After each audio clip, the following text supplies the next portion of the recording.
Kalau Muhammad ada dalam Alkitab, di mana Alkitab itu adalah kitab yang palsu, berarti pernyataan Muhammad dalam Alkitab itu juga palsu. Kenapa? Referensinya adalah palsu.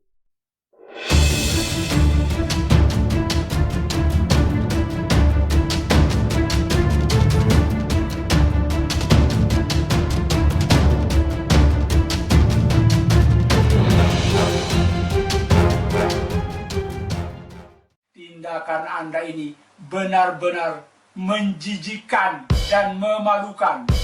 Saksikan betapa sintingnya orang ini. Matius pasal 28 ayat 19. Matius, wih cepet-cepet amat tuh bukanya nih. Wah gawat, bener-bener sekolah minggu nih kita. Cepet banget, cut dapet loh. Matius pasal 28 ayat 19. Ustadz kalau ada mic boleh minta tolong dibacakan ya. Nah, ini bukan berarti pengajian buka Bible, enggak. Bukan pengajian buka Bible. Ini pembuktian ayat 19.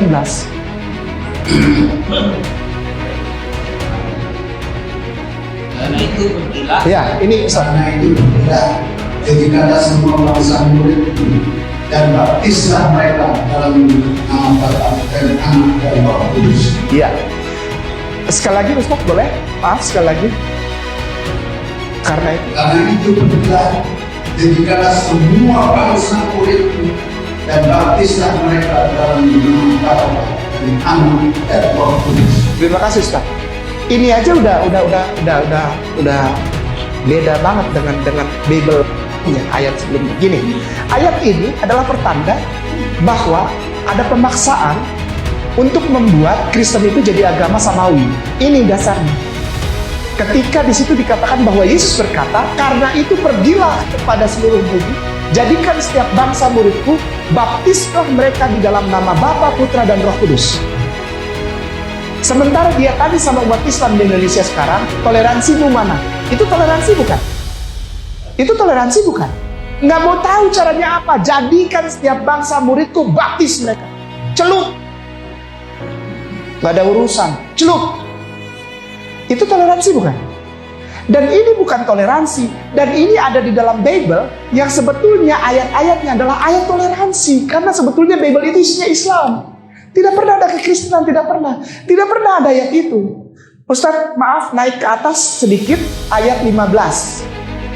Ayat 15. Ayat 15? Iya. Mereka mengaku uang itu dan berbuat seperti dipesankan kepada mereka.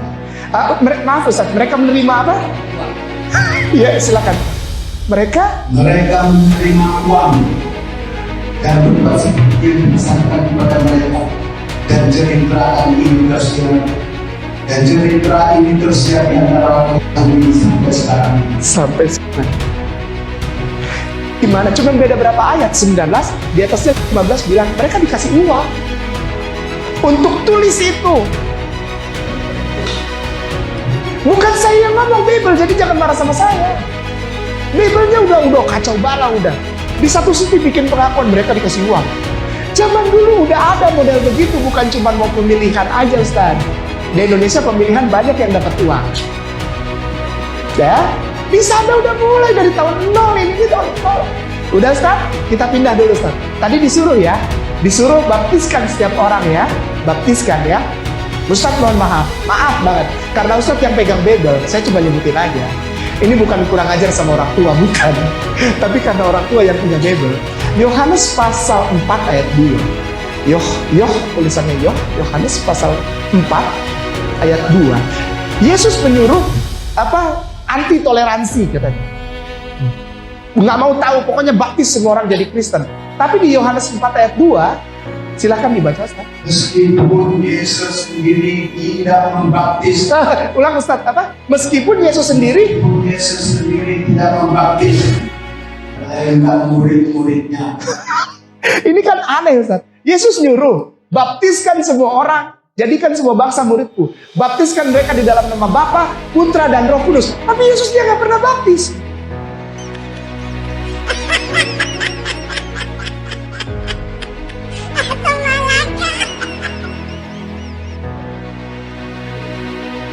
Ini kan aneh.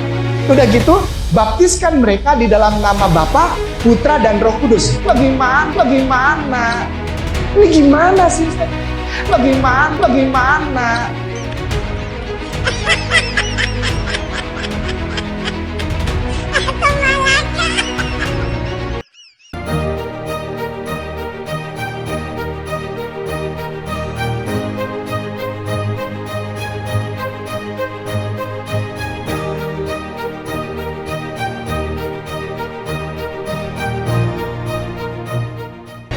Jauh sebelum kelahiran Muhammad itu kata Allah, dan ada informasi seputar kelahirannya sudah banyak ditemukan di dalam kitab Taurat dan Injil kata Allah.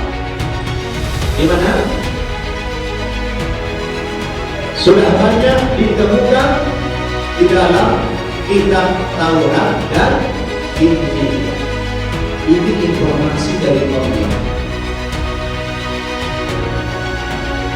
Dalam Al-Quran, jadi kata Allah, sebelum Nabi Muhammad lahir, sudah ada pemberitaan dulu kepada nabi-nabi terdahulu di dalam Taurat, di dalam Zabur, di dalam Injil, bahwa kelak Nabi Muhammad akan datang sebagai nabi yang terakhir.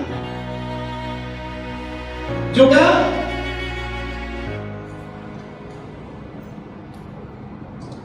di dalam Al-Quran, surat Ali Imran ayat 81.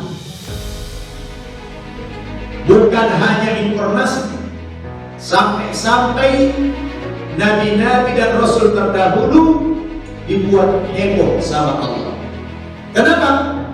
Karena Nabi Muhammad belum lahir, entah kapan Nabi Muhammad akan lahir, itu nabi dan rasul terdahulu sudah diambil perjanjian, diambil sumpah sama Allah agar mereka kalau Muhammad nanti datang mereka beriman dan menolongnya. Ini luar biasa. Kisah para Rasul 19 ayat 2. Kisah para Rasul 19 ayat 2. Ini bukan mau menjatuhkan kekristenan lalu kita punya musuh, enggak. Kita jadi kasihan sama saudara kita. Makin sayang, mereka mengikuti yang sebetulnya nggak ada, Ustaz. Dan mereka berpegang. Silakan, Ustaz. Iya. Katanya kepada mereka, sudahkah kamu menerima Roh Kudus? Sudahkah kamu menerima Roh Kudus? Ketika kamu menjadi percaya? Iya. Tetapi mereka menjawab, dulu bahkan kami belum pernah mendengar Roh Kudus. Yesus sendiri tidak pernah tahu apa itu Roh Kudus. Kemarin kan saya tantang itu. Satu Indonesia pendeta lawan saya sendiri. Bukan berkelahi secara fisik. Jangan memperalat masa Muslim. Saya nggak usah peralat Muslim. Dia juga jangan memperalat masa Kristen. Duduk kita di meja debat, berkelahi, bertarung kita secara intelektual. Karena manusia ini perlu penjelasan.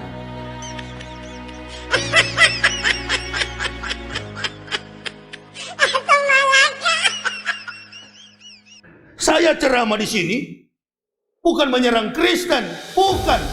Sayang kepada mereka supaya masuk Islam. Asyidau alal kufar, keras kepada kafir supaya sembuh, termasuk wali kota Solo ini.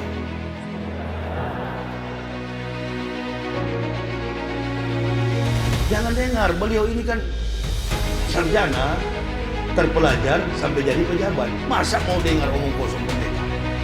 Masuk saja ke dalam walladzina kafaru wa kassabu bi ayatina ulaika ashabun nar khalidina fiha wa bi'sal masir.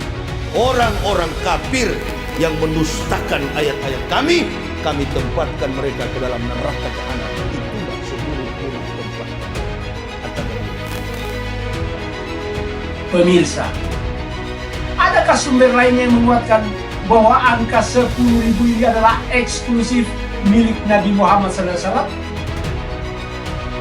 Silakan buka Ulangan pasal 33 ayat 2. Di ayat ini, Nabi Musa alaihissalam meramalkan akan datangnya Nabi Muhammad SAW di Mekah dengan 10.000 pasukan orang beriman. Apa kata ayat ini? Berkatalah ia, Tuhan datang dari Sinai dan terbit kepada mereka dari Seir. Ia nampak bersinar dari pergunungan Paran dan datang membawa 10.000 pasukan orang beriman. Dari tangan kanannya dia membawa hukum atau syariat yang tegas untuk mereka. Lagi-lagi ramalan ini dikabulkan oleh Lembaga Alkitab Indonesia. 10.000 dirubah menjadi puluhan ribu. Kemudian datang membawa 10.000 pasukan orang beriman diganti dengan datang dari tengah-tengah puluhan ribu orang kudus. Ini adalah cara Lembaga Alkitab Indonesia, cara para pendeta menghilangkan jejak bahwa ini merujuk kepada Nabi Muhammad SAW. Kata-katanya manis semata-mata, segala sesuatu padanya menarik. Demikianlah kekasihku, demikianlah temanku, hai putra-putri Yerusalem. Ini ucapan Musa, ini ucapan Musa, ini ucapan Musa.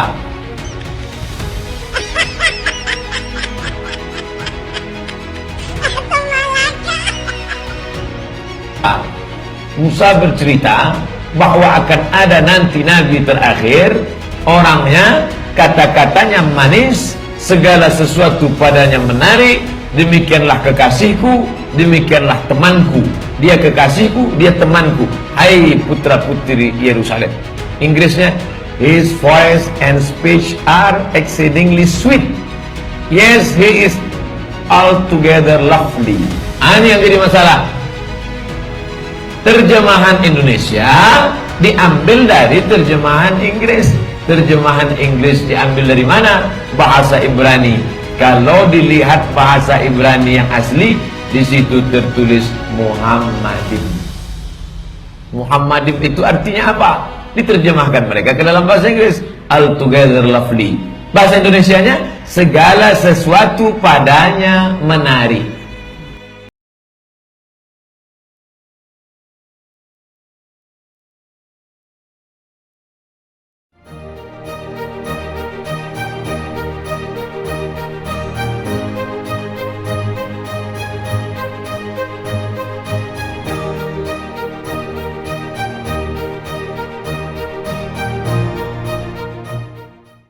Segala macam cara dilakukan untuk membenarkan, mencari ayat di mana Muhammad disebutkan dalam Alkitab.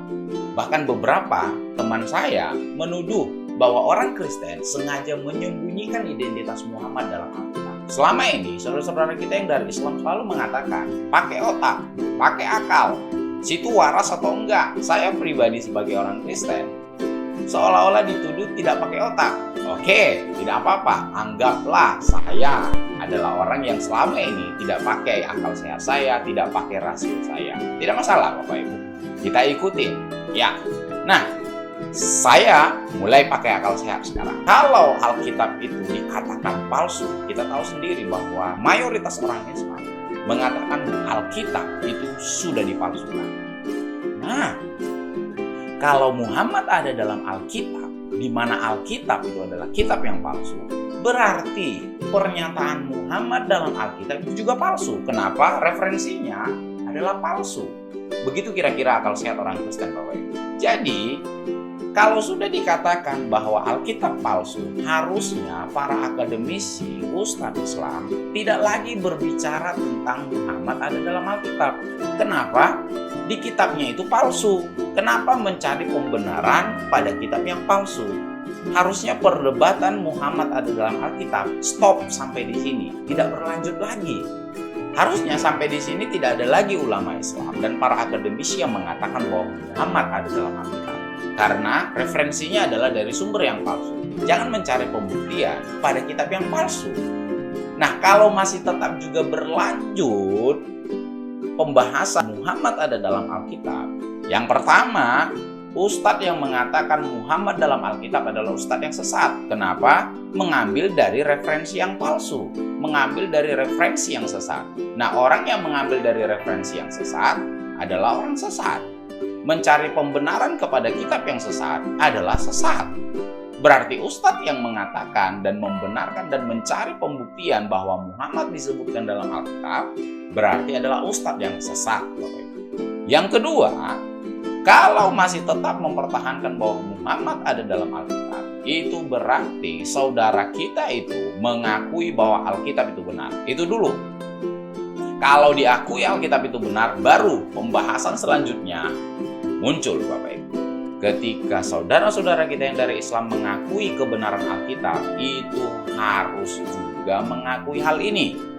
Yang pertama, Yesus adalah Tuhan yang jadi manusia, karena itu tercatat dalam Alkitab. Ketika kita katakan bahwa Muhammad ada dalam Alkitab dan Alkitab itu benar, berarti semua kisah Alkitab juga harus benar. Yesus harus diakui mati disalibkan demi menebus dosa manusia. Murid-murid Yesus dan para rasul adalah benar, termasuk Paulus sendiri. Dan yang keempat adalah apa yang melawan isi Alkitab, melawan Kristus, itu sama dengan antikristus. Pertanyaan saya kepada saudara-saudara kita yang dari Islam, apakah Anda mengakui Alkitab itu benar? Kalau Anda mengakui Alkitab benar, berarti Anda harus mengakui bahwa Yesus adalah Tuhan yang jadi manusia. Baru bisa lanjut bahwa Muhammad ada dalam Alkitab. Ketika Anda tidak mengakui bahwa Alkitab itu benar, maka stop sampai di sini. Jangan cerita lagi bahwa Muhammad ada dalam Alkitab, karena Anda sudah katakan bahwa Alkitab itu palsu. Jangan mencari pembuktian dari yang palsu, carilah pembuktian dari yang benar. Masuk akal Bapak Ibu? Anda yang pakai akal sehat atau saya yang pakai akal sehat? Anda pakai akal sehat atau orang Kristen yang pakai akal sehat? Nah, sebagian orang mengatakan itu kan perjanjian baru. Alkitab yang benar adalah perjanjian lama, perjanjian baru tidak berlaku. Sebagian orang mengatakan demikian. Oke, kita ikuti Bapak Ibu. Baik, kalau Islam mengakui bahwa perjanjian lama adalah kitab yang benar dan itu masuk dalam Alkitab, perjanjian baru hilangkan. Berarti yang pertama, Anda harus mengakui Ishak adalah anak yang dikorbankan oleh Abraham. Ketika Anda mengatakan perjanjian lama adalah kitab yang benar dan perjanjian baru bukan kitab yang benar, berarti Anda harus mengakui Ishak adalah anak yang dikorbankan oleh Abraham, bukan Ismail. Yang kedua, Anda tidak boleh makan daging unta karena itu tidak sesuai dengan hukum Taurat.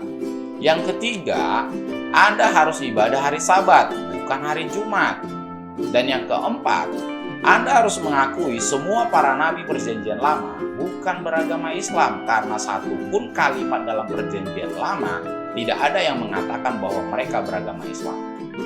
Dan yang kelima adalah semua kisah tokoh-tokoh perjanjian lama benar. Itu adalah tantangan bagi Anda. Coba pakai akal sehat Anda. Jadi, kalau ada ustadz yang mengajarkan Ishak bukan anak yang mau dikorbankan oleh Abraham, maka ustadz itu adalah ustadz yang sesat karena tidak sesuai dengan perjanjian lama. Masih bertahan? Baik. Nah, kalau masih tetap mengatakan bahwa perjanjian lama saja yang benar, perjanjian baru itu bukan Alkitab, berarti pembahasan bahwa Muhammad ada dalam kitab Yohanes harusnya tidak ada lagi, Bapak Ibu. Tidak ada lagi. Kenapa? Nah, kitab Yohanes ada dalam kitab perjanjian baru. Jadi kalau masih juga tetap ada ustadz yang membahas dan mempertahankan bahwa Muhammad ada dalam kitab Yohanes, mohon maaf, berarti ustadz sesat. Karena Anda mengakui perjanjian baru bukan Alkitab. Kalau Anda sudah mengakui bahwa perjanjian baru adalah Alkitab, kembali lagi yang ke sebelumnya. Anda harus mengakui Yesus adalah Tuhan yang jadi manusia. Yesus mati disalibkan. Murid-murid Yesus dan para rasul adalah benar, termasuk Paulus sendiri. Dan Anda jangan jadi antikristus. Ada seorang dokter dari India dan seorang ulama dari Indonesia yang mengatakan bahwa Muhammad ada dalam Alkitab Perjanjian Lama, khususnya dalam kitab Kidung Agung. Nah, kembali lagi pakai akal sehat. Kidung Agung adalah satu kitab yang unik yang telah dicap oleh banyak orang Islam, termasuk para akademisi Islam, dianggap sebagai kitab porno. Yuk, pakai akal sehat. Kalau begitu, mengapa harus mengutip kitab porno untuk membuktikan Muhammad ada di sana? Akal sehat. Balik lagi akal sehat. Nah, saya dibantu oleh beberapa literatur Bapak Ibu untuk kita lihat apa teksnya dalam Perjanjian Lama. Saya dibantu oleh The Hebrew and Aramaic Lexicon of the Old Testament. Saya dibantu juga The New International Commentary on the Old Testament, Song of Songs. Dan saya juga dibantu oleh NLT Study Bible. Nah, kita lihat dulu dalam Kidung Agung 5 ayat 16. Beliau, yaitu dokter dari India, itu mengatakan bahwa Muhammad ada dalam kitab Kidung Agung 5 ayat 16. Perhatikan kata Mahmadin. Hikom mametakim wekulo Muhammadim Zedodi wezere benot Yerusalem. Mahmadim punya kata dasar adalah Mahmad, yang diterjemahkan oleh beliau itu adalah Muhammad, dan itu diakui juga oleh seorang ustadz di Indonesia ini yang mengatakan bahwa Muhammad ada dalam Al-Quran. Nah, setiap kata Mahmad adalah Muhammad. Baik, biasanya para akademisi Kristen akan membantah hal itu, bukan itu maksudnya. Ya, karena memang Kidung Agung adalah alegori kisah cinta dan keintiman antara Tuhan dengan bangsa Israel yang digambarkan lewat kisah cinta sepasang kekasih. Nah, itu kita bisa lihat di sini. Kidung Agung 5 ayat 16 itu berbicara tentang keinginan seorang perempuan untuk mencium suaminya. The woman ends her description with an indication of her desire to kiss him. Her comments anticipate a deep kiss. Jadi, perempuan itu ingin memberikan ciuman yang spesial kepada kekasihnya dan dia berharap itu. Nah, desirable itu ditulis di situ Mahmadim. Nah, arti Mahmad dalam bahasa Ibrani itu adalah desirable, yang diinginkan. Nah, tapi tetap saudara-saudara kita yang dari Islam mengatakan bukan. Itu bukan bicara tentang keinginan saja, tapi itu bicara tentang Muhammad. Baik, kita ikuti Bapak Ibu. Nah, pakai akal sehat lagi. Kidung Agung itu adalah kisah sepasang kekasih antara Salomo dengan gadis Sulam. Salomo memerintah sekitar 971 sampai 931 sebelum Masehi. Sementara Nabi junjungan saudara-saudara kita yang dari Islam hidup sekitar tahun 570 sampai 632 Masehi. Nah, kalau kita hitung berdasarkan akal sehat rentang waktu, itu butuh sekitar 1500 tahun mulai dari gadis Sulam itu dengan Nabi junjungan dari Islam.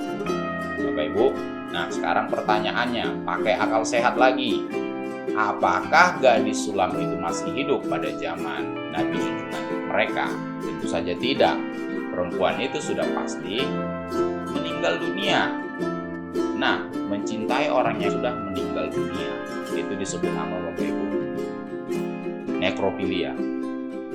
Jadi mohon maaf ketika saudara-saudara kita yang dari Islam mengatakan bahwa Muhammad ada dalam Alkitab, itu berarti mereka telah mengakui Nabi junjungan mereka adalah seorang nekrofilia. Saya percaya tak ada satupun saudara-saudara kita yang dari Islam yang mau mengakui Nabi junjungannya adalah seorang nekrofilia. Nah, kalau Anda tidak mau mengakui itu berarti stop. Jangan cerita lagi bahwa Muhammad ada dalam Alkitab. Nah, seperti yang diungkapkan di awal tadi, dikatakan bahwa Mahmad itu adalah Muhammad. Baik, kata Mahmad juga kita temukan di dalam kitab Yehezkiel. Lebih tepatnya adalah Yehezkiel 24 ayat 16. Perhatikan dalam bahasa Ibrani ini. Ben Adam, Hinni lokeha mimeka et Mahmad. Nah, ini uniknya lagi Bapak Ibu. Ini sangat unik sekali. Kitab Yehezkiel juga adalah salah satu kitab yang dicap sebagai kitab porno oleh saudara-saudara kita yang dari Islam. Coba bayangkan, ada 2 jenis kitab porno yang mengandung kata identitas Muhammad. Pakai akal sehat. Sudah mengatakan Alkitab porno, tetapi 2 dari kitab porno Muhammad ada di sana. Nah, perhatikan kata Muhammad juga muncul di situ. Hai anak manusia, lihat aku hendak mengambil daripadamu dia yang sangat kau cintai. Dia yang sangat kau cintai, Muhammad. Kalau katakan bahwa Muhammad adalah Muhammad, yuk kita pakai akal sehat lagi. Yehezkiel adalah seorang nabi dan dia berjenis kelamin laki-laki. Kalau Muhammad dikatakan di situ adalah Muhammad, kita tahu semua pasti nabi junjungan saudara-saudara kita yang dari Islam adalah laki-laki. Kalau Yehezkiel mencintai Muhammad, berarti laki-laki mencintai laki-laki. Maaf, itu disebut apa Bapak Ibu? Homoseksual, gay. Bapak Ibu, apakah Anda mengakui hal itu? Tentu saja tidak. Berarti stop, jangan cerita lagi Muhammad ada di dalam Alkitab.